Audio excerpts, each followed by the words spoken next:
Pemirsa, saat orang terdesak apalagi urusannya menyangkut uang, apapun pasti dilakukan ya. Hutang sana-sini nggak jadi masalah, termasuk juga pinjam duit secara online. Ujung-ujungnya banyak orang yang terjebak dan menjadi korban iming-iming pinjaman cepat tanpa agunan lewat online. Biasanya nih, korban tidak memperhatikan detail syarat dan ketentuan yang berlaku. Tiba-tiba saja mereka terlilit hutang dengan bunga tinggi. Mengapa fenomena meminjam uang secara online ini bisa terjadi? Berikut penelusuran tim OMG.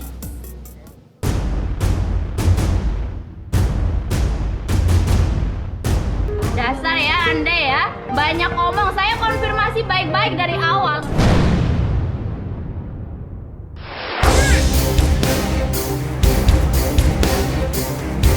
Tampaknya beban hidup yang semakin tinggi terutama di masa pandemi ini memang kadang membuat kita gelap mata. Kebutuhan yang mendesak membuat masyarakat menengah ke bawah khususnya mencari jalan keluar lewat berhutang. Masalahnya, tidak semua orang mau meminjamkan uangnya kepada kita. Tapi era digital saat ini justru memudahkan segalanya, termasuk mendapatkan pinjaman uang secara online.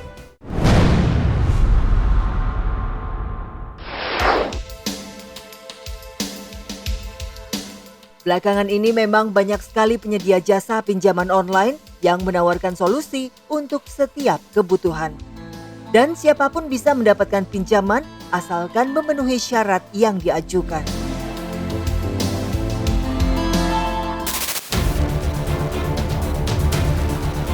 Sayangnya, para penyedia jasa ini tidak terdaftar Otoritas Jasa Keuangan atau OJK alias ilegal. Yang sangat membuat ricuh masyarakat adalah mereka pun menjalankan bisnis kotornya ini dengan bunga tinggi dan cara-cara penagihan yang kasar dan mengancam. Dasar ya Anda ya, banyak ngomong, saya konfirmasi baik-baik dari awal. Saya utang, gak mampu.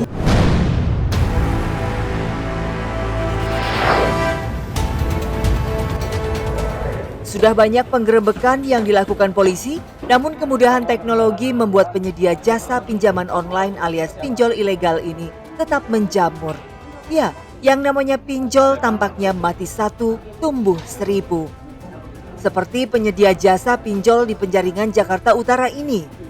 22 orang pegawai pinjol ilegal yang tertangkap basah ini beroperasi tanpa izin alias ilegal. Mereka inilah yang suka menyebar iming-iming uang cepat, tapi ujung-ujungnya menjerat dengan bunga setinggi langit.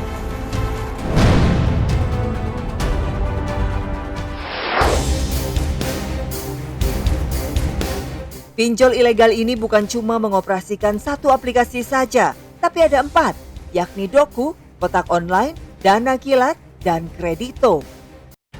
Cara mainnya, mereka meminjamkan uang mulai dari 1,2 juta hingga 2,5 juta rupiah. Namun, uang tidak diterima nasabah karena sudah dipotong hingga 30%. Parahnya lagi, jika sudah jatuh tempo, uang pinjaman juga dikenakan bunga sekitar 6%. Yang bikin ngeri, kalau sudah jatuh tempo lalu telat bayar, mereka mulai main kasar.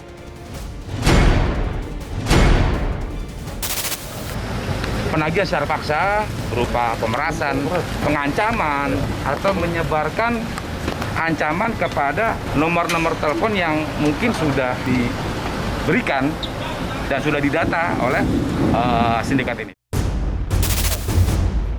Banyak warga yang sudah menjadi korban atas tindak kejahatan pinjaman online ilegal seperti ini. Sebut saja Sugino, bukan nama sebenarnya, yang tergiur iklan yang ia tonton di internet. Ada yang itu tanpa jaminan dan sebagainya, saya klik, dapat, kembalikan, dapat, terus sampai akhirnya banyak. Karena dari satu klik itu bisa beberapa aplikasi atau penawar jasa yang memberikan penawaran. Iklan yang mereka tawarkan itu tidak sama dengan kenyataan. 900.000 lunas kan naik lagi, walaupun 900 itu menerimanya juga tidak full 900, cuma 600. Di tulisan di iklannya 3 bulan, ternyata cuma 7 hari. Dan dendanya jika telat 1 hari pun hampir 40.000 seharinya. Terus penagihnya kurang 1 hari, kita tidak respon karena mungkin kesibukan kita atau apa, sudah dikata-katain atau dikirim WA yang tidak enak dibaca. HP saya 2, di SMS semua. SMS-nya ya sama isinya. Dicari buronan bernama Winda gitu. Tapi selanjutnya saya lupa. Pokoknya ancaman lah. Ya, WA itu menunggu polisi lah, penipu lah, 500.000 sehari. Bahkan Deliana mengaku bahwa datanya telah tersebar di antara para penyedia jasa pinjaman online ilegal sehingga ia tiba-tiba terdaftar menjadi pengguna secara sepihak. Jumlah yang masuk itu satu aplikasi berbeda-beda ya. Jadi ada yang satu aplikasi itu masuk ke rekening saya 800.000, tapi muncul di tagihannya saya harus membayar 1.500.000. Ada yang masuk 1 juta rupiah, saya kembalikan 2 juta. Ada yang masuk 800.000, saya kembalikan 1.800.000. Nah seperti itu, kira-kira ada 20 aplikasi yang masuk dan menagih ke saya sebanyak itu.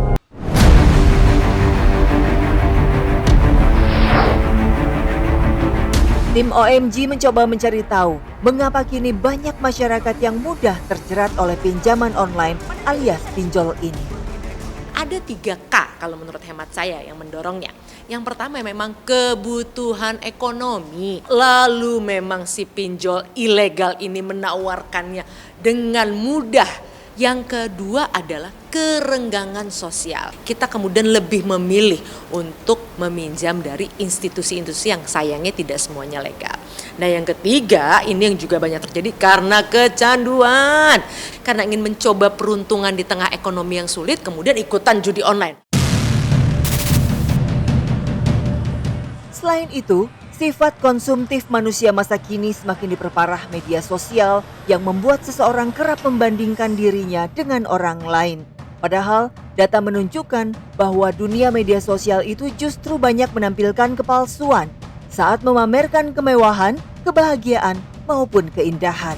Tapi hal itu justru mampu membuat manusia-manusia digital merasa harus bisa memenuhi apa yang dilihatnya dari orang lain.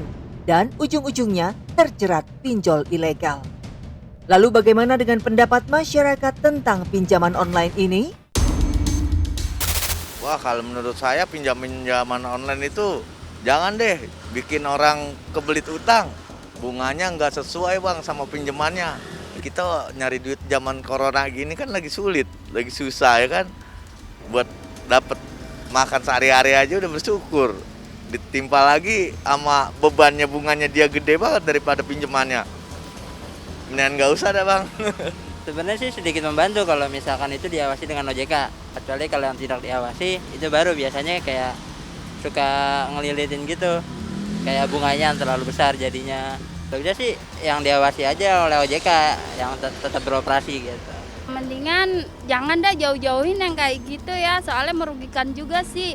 Misalkan kita pinjem berapa, nanti jadinya berapa gitu. Bunganya gede banget bang gitu.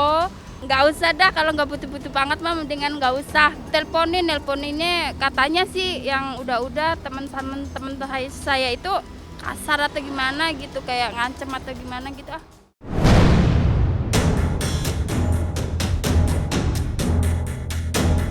Otoritas Jasa Keuangan atau OJK menyebutkan 103 perusahaan penyelenggara pinjaman online sudah terdaftar secara legal. Karenanya, masyarakat harus paham tips memilih pinjaman online yang legal. Pertama, pastikan bahwa aplikasi atau merek dagang pinjaman online memang terdaftar di OJK. Bisa juga menghubungi call center di 1500655. Kedua, tata cara penggunaan aplikasi jelas. Karena banyak dari pinjaman online ilegal yang membuat repot penggunanya, seperti mendaftarkan diri ke situs-situs yang tidak resmi. Ketiga, suku bunga dan tenor yang ditetapkan transparan, sehingga Anda bisa mengetahui dengan jelas berapa yang dipinjam dan berapa yang harus dikembalikan. Keempat, membaca ulasan dari pengguna lain, sehingga Anda dapat menimbang sendiri apakah pinjamannya memberatkan Anda atau tidak. Pemirsa, yang dibutuhkan sekarang hanyalah pemikiran bijak dalam menggunakan jasa pinjol atau pinjaman online ini agar Anda tidak terseret dan terbelit hutang yang justru akan memberatkan hidup Anda nantinya. Dasar ya Anda ya, banyak ngomong. Saya konfirmasi baik-baik dari awal. Saya utang, gak mampu.